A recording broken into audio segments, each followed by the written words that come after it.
سر غرور آفرین البنین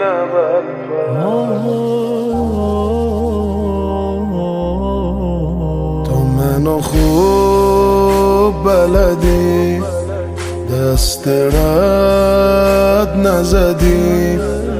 الهی بنین برای یک بار صدام بزنه ولدی. عزیزم ابوالفضل به تو پناه آوردم، تو تاریکی دنیا من رو به ماه آوردم. به قول عراقیام امام ابوالفضل آخر معرفتم